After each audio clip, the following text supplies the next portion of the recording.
Congolaises et Congolais, mes très chers compatriotes, nous voici à la fin de l'année 2021, une année qui s'achève dans la douleur, la souffrance et la misère pour le peuple congolais, mais aussi et surtout dans la crainte de voir notre nation disparaître. Le 25 décembre dernier, jour de la Nativité, la ville de Beni a connu une explosion qui a tué plusieurs de nos compatriotes. L'horreur de cet acte odieux est venue se greffer aux tueries et massacres enregistrés dans la partie est de la République. Je présente mes condoléances à toutes les familles qui ont perdu des êtres chers cette année à cause de l'insécurité généralisée. Les esprits pernicieux veulent tuer notre pays, la République démocratique du Congo, que nous avons reçu en héritage de nos aïeux. Alors que le monde continue de faire face à une menace sanitaire existentielle, en RDC, on constate une inaction irresponsable. Seulement 0,1% de la population congolaise est vaccinée contre la Covid-19 à ce jour, le taux le plus faible d'Afrique. Mes très chers compatriotes, j'ai une fois de plus l'honneur de m'adresser à vous en tant que celui que vous avez majoritairement porté lors de la présidentielle de décembre 2018 pour défendre nos valeurs et reconstruire notre nation. Depuis, je n'ai eu de cesse de prendre chaque jour et à chaque instant la mesure de cette responsabilité. En cette fin d'année 2021, pleine de souffrances et d'épreuves, alimentée d'une part par l'inacceptable guerre qu'on nous a imposée dans la partie est de notre pays, et d'autre part par la misère dans laquelle croupit notre population, je ressens davantage cette lourde responsabilité. C'est pourquoi je ne reculerai jamais et je ne m'écarterai nullement de cette volonté ferme qui m'habite d'élever à chaque fois que cela est nécessaire l'étendard de la résistance contre toute forme de violation des règles constitutionnelles, d'injustice, des trahisons de la patrie, des corruptions, des pillages des deniers publics, des mensonges, des violations de l'intégrité de notre territoire, d'antivaleurs et d'atteinte aux droits fondamentaux des Congolais. C'est l'essence même de notre combat. Mes très chers compatriotes, du Congo hold-up, en passant par les hold-up électorales de 2018, au hold-up du programme des 100 jours et à l'escroquerie du RAM, sans oublier les détournements en tout genre, notamment les fonds destinés à la lutte contre la Covid-19 et à la paye des fonctionnaires, on peut aisément réaliser combien et comment notre pays est saigné à blanc par une minorité d'opportunistes sans foi ni loi dont la seule vocation est l'enrichissement illicite. Cette clique prend plaisir à tromper l'opinion avec des slogans creux et des promesses aussi longues que les kilomètres parcourus par Magellan dans le néant. Mes très chers compatriotes, alors que le fonctionnement de la Cour des comptes est paralysé à dessein, l'inspection générale des finances, IGF, symbole d'une lutte cosmétique contre la corruption, sert de paravent à un système de pillage institutionnel bien rodé.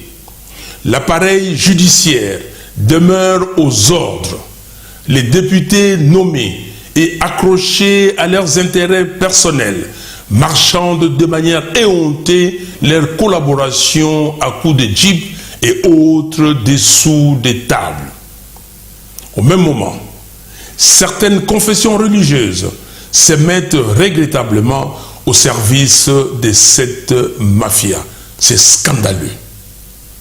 Les pillages des deniers publics, qui est au cœur de ces systèmes, trouvent même des théoriciens du mal qui les justifient et les défendent aveuglément. Si les voleurs et les corrompus ne sont pas effectivement condamnés, qui va payer pour la souffrance infligée au peuple congolais? En définitive, nous nous retrouvons dans une situation ubuesque et discriminatoire où ce sont les petits et les faibles qui croupissent dans les prisons pendant que les portes de celles-ci sont grandement ouvertes pour laisser échapper les criminels en col blanc. Non. Nous refusons que les détournements des deniers publics soient dépénalisés pour les koulouna en cravate. Les dindons de cette farce, c'est le peuple congolais qui est trompé et abusé. Et avec lui, c'est le pays qui est ruiné. La grande victime, ce sont nos enfants et petits-enfants dont l'avenir est sacrifié sur l'autel de l'inconscience, de la cupidité et de l'arbitraire. Notre nation est devenue une sorte de no man's land où règne l'impunité et où les responsables publics ne sont redevables de rien. Mes très chers compatriotes, permettez-moi de rappeler un extrait de mon allocution à l'occasion du 60e anniversaire de notre indépendance. Je cite: « Autant le feuilleton du programme des 100 jours n'a pas encore livré tous ses secrets au regard des révélations et accusations graves faites lors du procès Caméré et pour lesquelles M. Félix Tshisekedi devrait au minimum répondre politiquement. Autant j'exige que toute la lumière soit faite sur l'affaire de 15 millions de dollars de pétroliers, sur toutes les activités du programme de 100 jours, ainsi que sur les détournements des fonds opérés durant les 18 dernières années. » Fin de citation. Il en est de même de l'exigence que j'avais formulée à l'époque de soumettre les comptes de la CENI à un audit indépendant afin d'établir les responsabilités sur la gestion des près d'1 milliard de dollars dépensés par le bureau Nanga. Le 30 décembre 2019, j'avais exigé que toute la lumière soit faite sur les affaires ténébreuses de corruption qui étranglent le pays, notamment le projet Bukangalonzo et la gestion des 6 milliards de dollars du fameux contrat chinois. Aujourd'hui, je somme les institutions chargées de lutter contre la corruption d'examiner tous ces cas et j'exige l'arrêt immédiat des prélèvements RAM avec remboursement des fonds perçus. Mes très chers compatriotes, sous vos yeux, ces régimes illégitimes et irresponsables s'emploient à effacer la mémoire collective. En effet, le 2 août de chaque année, les patriotes commémorent le génocide du peuple congolais.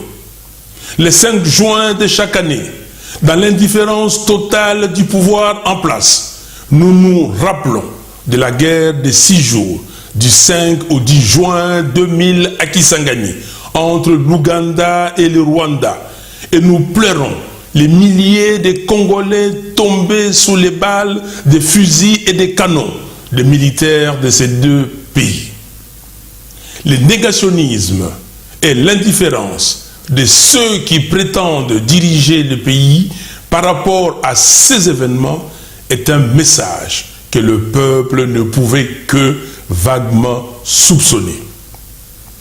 Aujourd'hui, les masques sont tombés, les faux semblants ne tiennent plus. En effet, le 27 mai dernier, en violation flagrante de la Constitution, M. Félix Tshisekedi a secrètement signé 2 accords de coopération militaire avec l'Ouganda. Un mois plus tard, le 26 juin, il a récidivé en signant 3 accords de coopération avec le Rwanda. 2 pays impliqués dans les tueries massives dans notre pays et dans les pillages systématiques de nos ressources naturelles. Le 30 novembre dernier, l'armée ougandaise s'est déployée sur notre territoire. Non seulement qu'il s'agit là d'une atteinte grave à la souveraineté de notre pays, mais c'est aussi et surtout un affront au peuple congolais en général et aux habitants de Kisangani en particulier, eux qui ont encore en mémoire les atrocités de la guerre des 6 jours. Comble de l'absurde, nous apprenons dans la foulée que le Rwanda serait en train de surveiller de près tous les mouvements militaires ougandais sur le sol congolais. D'ailleurs, pour officialiser sa présence dans notre pays, le régime de Kigali, en connivence avec le régime illégitime de Kinshasa, envisage un déploiement de sa police à Goma. Nous disons que ceci est inacceptable. Un État sérieux ne sous-traite pas sa sécurité. Encore moins à des pays dont les crimes à l'encontre des Congolais sont documentés et reconnus internationalement. Il faut mettre fin à cette hypocrisie et s'attaquer aux causes profondes de l'instabilité dans la région des Grands Lacs. Il faut promouvoir les objectifs de réconciliation nationale, de tolérance et de démocratisation dans chaque pays de la région. Il est temps que la RDC ne soit plus le terrain de combat des forces étrangères. Chaque pays doit prendre ses responsabilités. Soyons clairs, il n'y a pas de doute possible sur notre volonté à avoir de bonnes relations avec nos voisins. Mais cela doit se faire dans le respect mutuel. Ce que vient de faire M. Félix Tshisekedi est non seulement un aveu d'échec de son état de siège, mais constitue également des actes d'hypothèque de notre souveraineté et de notre indépendance. Ce sont des actes constitutifs de haute trahison.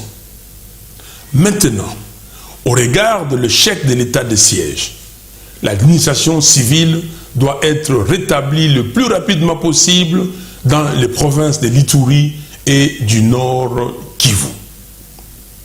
Nos vaillants militaires doivent être équipés pour combattre les ennemis et défendre la nation.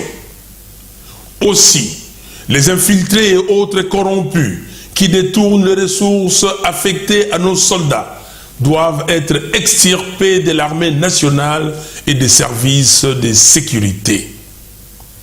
Mes très chers compatriotes, pour le retour de la paix à l'est de notre pays, ce que j'avais proposé dans mon programme lors de la campagne électorale de 2018 reste d'actualité. Il s'agissait notamment de mesures urgentes ci-après. Le déménagement du Kankokolo de Kinshasa à Beni. Ce Kankokolo de Beni devrait non seulement être le plus grand camp militaire de la République, mais aussi et surtout accueillir une force spéciale d'intervention militaire d'élite. La mise sur pied et le déploiement en extrême urgence des unités de surveillance des frontières et d'alerte tout le long des frontières de l'Est du pays. L'exigence au niveau du Conseil de sécurité conformément au chapitre 7 de la Charte des Nations Unies, de mettre en place non seulement un plan d'imposition de la paix par la force et d'éradication complète de toutes les rébellions qui déstabilisent l'Est du pays, mais aussi un programme ferme et précis de rapatriement forcé de tous les rebelles étrangers vers leur pays d'origine. La création d'une cour pénale spéciale pour la RDC, pour enquêter et juger principalement les crimes de génocide, les crimes de guerre et les crimes contre l'humanité perpétrés en RDC. Ces crimes sont documentés notamment dans les rapports mapping des Nations Unies que notre prix Nobel de la paix, le docteur Denis Mukwege, s'évertue à faire déterrer des tiroirs de l'Organisation des Nations Unies. Mes très chers compatriotes, aujourd'hui plus qu'hier, les forces du mal ne cachent plus leur volonté de balkaniser la RDC et de transformer la partie est de notre pays en vache à lait. Aujourd'hui, plus qu'hier, celui qui a usurpé le pouvoir du peuple ne se gêne pas d'être le cheval de Troie en personne de cette balkanisation. Il est donc du devoir de tout patriote de s'opposer à ces plans funestes et à barrer la route à tout individu qui s'inscrit dans la logique de son exécution. Mes très chers compatriotes, la vie en RDC est devenue un chemin de croix. La situation générale de notre pays se caractérise notamment par 1. Les violations systématiques des droits humains, tels que documentés dans les rapports des différentes organisations de défense des droits humains. Les dernières en date sont la répression meurtrière de la journée ville morte, décrétée à Goma par les jeunes, ayant occasionné la mort de 5 personnes, parmi lesquelles un bébé. L'homicide de Davin Kalala par les militants d'un parti politique bien identifié. L'assassinat dans les bureaux de la police nationale du jeune Olivier Mpunga. L'emprisonnement de l'artiste musicien Delphin Vigna Mwasiki, alias Idengo Del Canto à Goma. La détention arbitraire de M. Luc Malembe dans la prison de Bunia et tant d'autres cas. 2.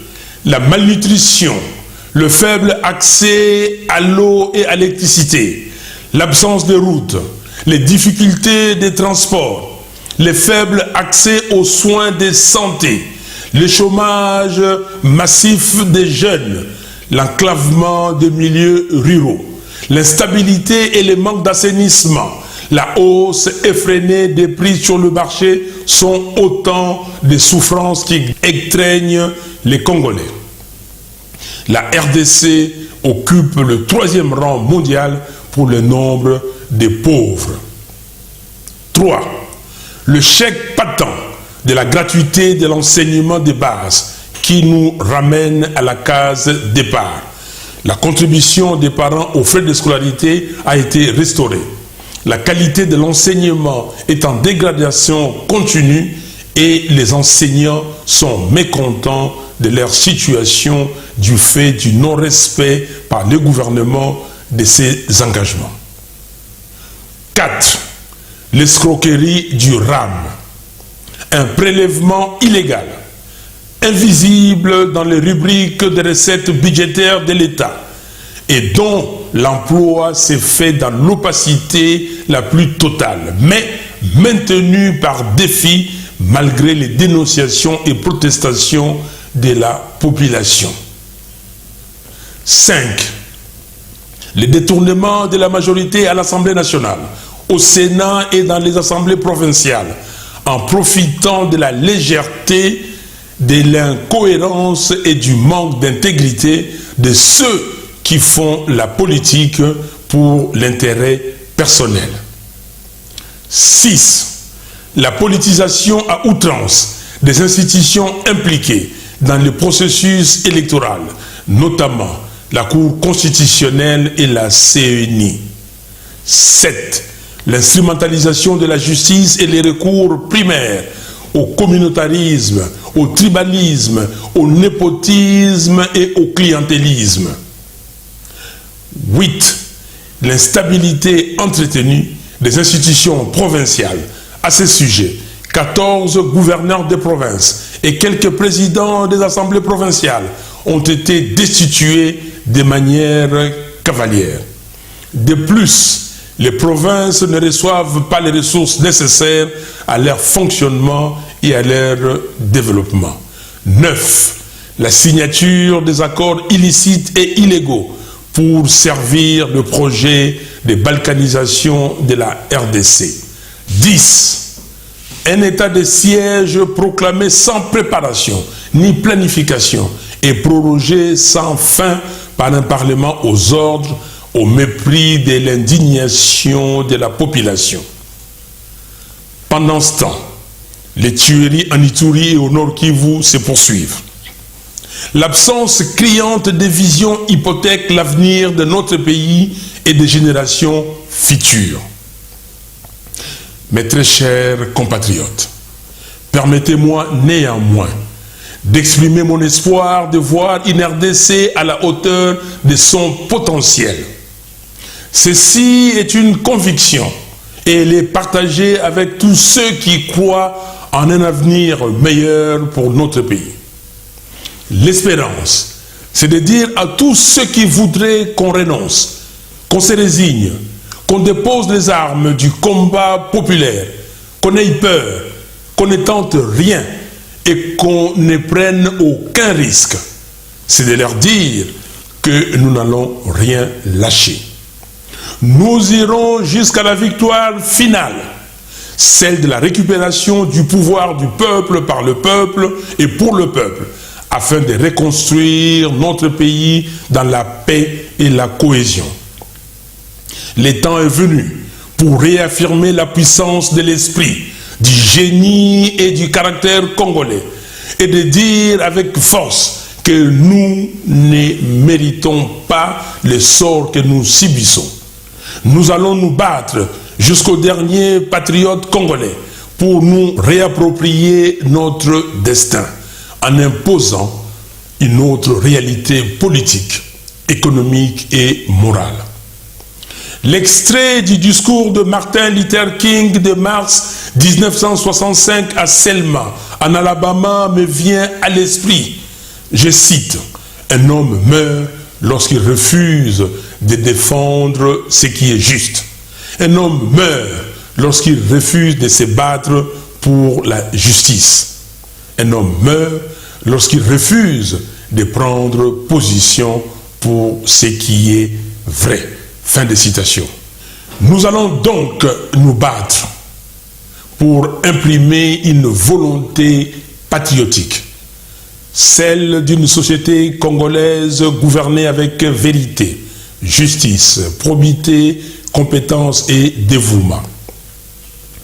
À la communauté internationale et aux partenaires multilatéraux de la RDC, je tiens à réitérer la volonté du peuple congolais à travailler de concert avec ceux qui partagent notre engagement de sortir notre pays de son marasme actuel. Alors que nous observons des déclarations inexactes sur des pseudo-avancées, il est primordial que les vrais amis de la RDC se montrent honnêtes sur la réalité de la vie des Congolais, au risque d'être de plus en plus perçus comme totalement déconnectés des réalités de ces pays. On ne peut pas soutenir une stabilité hypothétique aux dépens des aspirations profondes d'un peuple. Mes très chers compatriotes, conjuguons nos efforts pour sortir le pays de ce cycle infernal. Soyons unis et solidaires. Ne permettons plus jamais à quiconque de nous prendre en otage. N'acceptons plus jamais d'être manipulés et surtout, n'acceptons plus les faits accomplis. Que des temps d'efforts et de sacrifices nourris et perdus sur l'autel du mensonge. Mais pour que la nation se construise et se tourne vers le progrès, nous devons dégager un consensus pour organiser les élections transparentes, crédibles, impartiales et apaisées. C'est là tout le sens de notre combat pour des réformes électorales consensuelles, notamment celle de la dépolitisation de la CENI et l'indépendance de la Cour constitutionnelle, condition essentielle pour la vérité des urnes. Ainsi, pour s'assurer que la victoire du peuple ne sera plus jamais volée, il est impérieux que l'organe de gestion des élections, la CENI, soit neutre, impartial et dépolitisé. Nous ne pouvons pas tolérer qu'un membre d'un parti politique puisse se cacher derrière une confession religieuse pour de nouveau fabriquer les résultats des élections. Pour faire triompher cette voie de l'espérance, continuons la lutte. Car, comme la Bible le dit dans Galates 6:9, si nous ne relâchons pas nos efforts, nous récolterons au bon moment. Personne, en effet, quelle qu'elle soit, n'a ni le droit ni le pouvoir de saboter la lutte d'un peuple qui veut se libérer. Ce combat dans lequel nous nous sommes engagés est un combat existentiel pour la renaissance du peuple congolais. C'est pourquoi je tiens à féliciter les nombreux jeunes artistes musiciens congolais pour leur prise de conscience exprimée sous forme de chansons révolutionnaires, dénonçant avec justesse les méfaits de la gouvernance actuelle. Je salue aussi le courage de nos compatriotes détenus arbitrairement dans les prisons du pays pour avoir pris position contre le mal. Nous ne vous oublions pas. Je pense particulièrement à Luc Malembe et à Idengo Delgato qui doivent être libérés immédiatement et sans condition. Il est inconcevable qu'on relâche des voleurs et qu'on emprisonne des vaillants combattants de la démocratie qui usent de leur liberté d'expression garantie par la Constitution. Congolaises et Congolais, très chers compatriotes, j'ai maintenant le devoir de faire écho à nos pères fondateurs qui ont conquis la souveraineté de notre pays pour que les Congolais soient libres et vivent dans la dignité dans un pays uni, fort et prospère.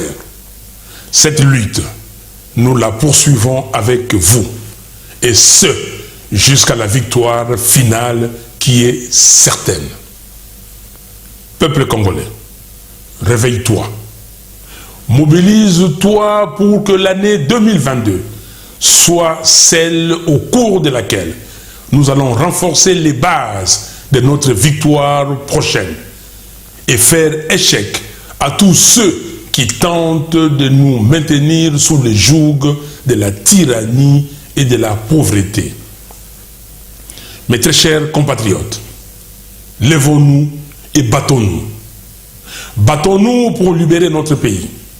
Battons-nous pour que demain, nous puissions construire la RDC. Battons-nous pour que nous puissions vivre en paix et en sécurité dans notre pays. Et battons-nous pour mériter la reconnaissance et le respect des générations futures. Au reste, mes très chers compatriotes, Congolaises et Congolais, Que l'année 2022 soit réellement une année de combat et une année de victoire. Bonne et heureuse année 2022. Que Dieu bénisse la RDC et son vaillant peuple. Je vous remercie.